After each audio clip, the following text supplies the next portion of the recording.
Kevin Jackson Radio Show. Welcome, everybody. Kevin Jackson here. It's the Kevin Jackson Show, KJRadio.com. And yesterday, I had to tape the show. And then, of course, over the, early morning on Monday, the Vegas stuff broke. Actually, it broke late that evening. And when everybody got up on Monday, things had broken.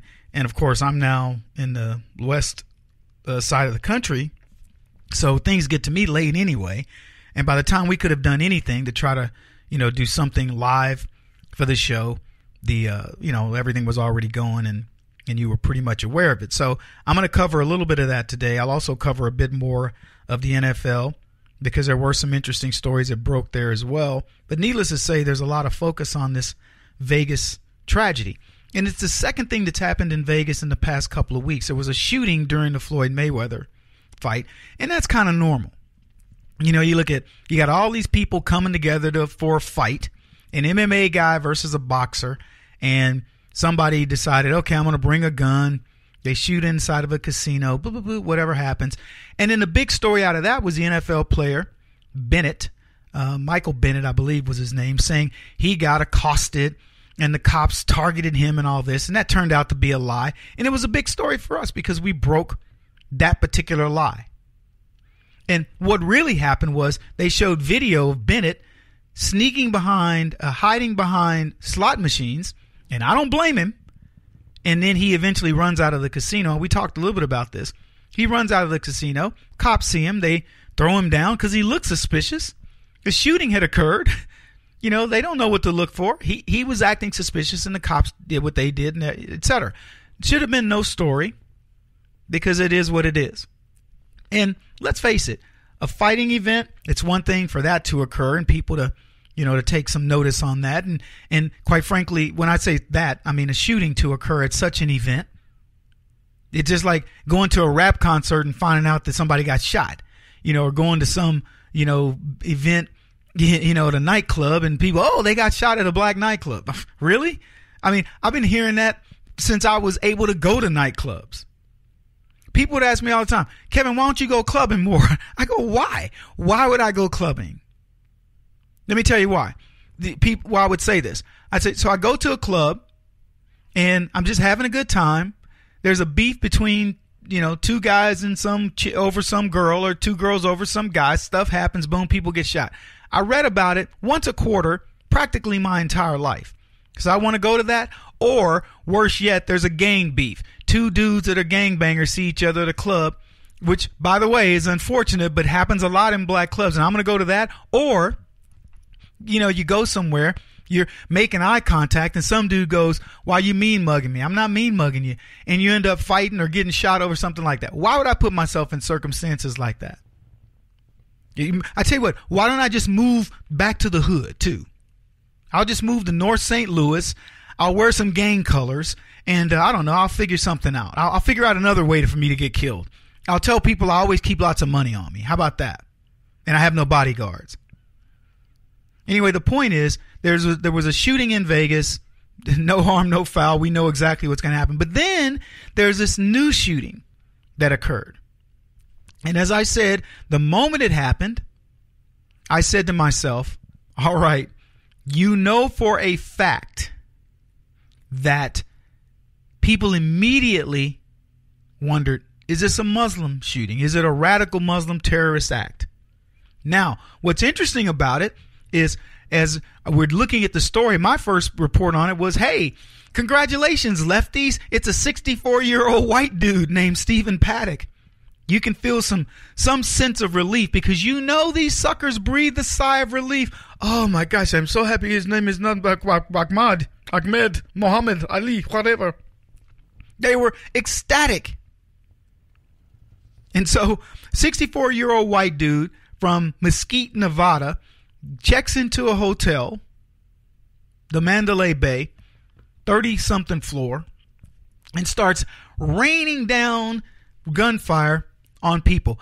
I saw the video, heard it. Yeah, I mean, you could see the video, but you couldn't really see what was going on. But you could hear, and I mean, it's going on and on for seconds. And people are like, what's that? And the guys, I think it's gunfire. And I tried to imagine myself in a circumstance where you're going, you know what, I'm at a concert, woo, let's go get, who's going to buy the beer? I got this round. And you're just there to enjoy yourself. You're in Vegas, for goodness sake. And the next thing you know, place is being shot up. When the realization hits these people, one guy goes, that sounds like gunfire. And then a lady goes, get down, get down. So then they get down. Then two more long bursts. I'm talking about last 4 or 5 seconds. Now I don't know if you know much about weapons, but an automatic weapon can lay down what they call suppressing fire. Enough where you can't get up and go, okay, I'm going to poke my head up and shoot a couple times. Pop, pop, pop, pop, pop, pop, pop, pop, doesn't give you time. So this thing is raining out bullets. And the only reason why this dude's stopping is to reload his magazine. Now, I know people, Kevin, you're giving the gun nuts permission. No, I'm going somewhere with this. Believe me. First of all, that weapon is illegal. Okay, so let's just get that out of the way. Yes, I'm not even going into gun control. It's ridiculous. He hadn't had a gun. Okay, what if he'd had an 18-wheeler? Could he have killed as many people? I don't know how many people. It was the guy, the body count in Nice, I believe it was Nice, where the Muslim guy drove the truck, ended up being something like 87 people, and he wounded many, many others, dozens if not hundreds. So we're talking about the same thing. I'm not going to get into these discussions. Guns are legal. They should always be legal. That's that. But this guy has an illegal weapon. And he's gone up to the Mandalay Bay, the 30-something floor, and he's going to shoot people. And he does. The original count, when they first put the story out, was 200 wounded. Then it went to 400 wounded. The original count's 50 dead. I'm telling you, it's going to be more than 50 dead, and it'll be more than 400 wounded when it's all said and done. This guy was just raining down fire. So what did we know initially? We knew he wasn't, he supposedly wasn't Muslim, named Stephen Paddock, white dude, lived in multiple places, California and Nevada, mostly Nevada. And then something happened. And then there was another person involved. Her name was Mary Lou Danley, who's his, I don't know, paramour of some sort. So she's involved, and they don't know how much is she involved. So that was the initial story. When we come back, we'll talk more about it. This is the Kevin Jackson Radio Show. Do you owe back taxes to the IRS or state? The secret to avoiding the IRS nightmare is to seek professional representation. My friends at Security Tax Associates provide the most cost-effective and ethical representation in the industry while helping to avoid seizures, levies, and wage garnishments. Security Tax Associates is here to ensure that the appropriate steps are taken to permanently eliminate any possibility of future tax burdens once and for all. For a free, no-obligation consultation, contact Security Tax Associates, 844-779-4177. That's 844-779-4177. 844-779-4177. Or visit them at securitytaxassociates.com.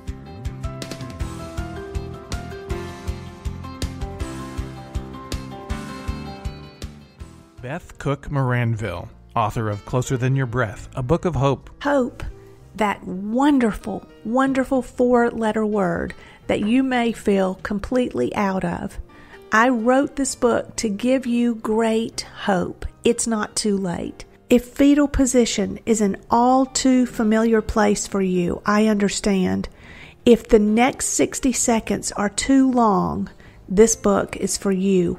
Wherever you are right now, whether you're dealing with divorce or death or sickness, take hope. You are going to make it through this pain. Don't roll your eyes. I've walked this road and I know it. The best is yet to come. Closer Than Your Breath, a book of hope from author and speaker Beth Cook Moranville, can be found on Amazon.com or Kindle.com. For more information, visit closerthanyourBreath.com or on Facebook at Closer Than Your Breath.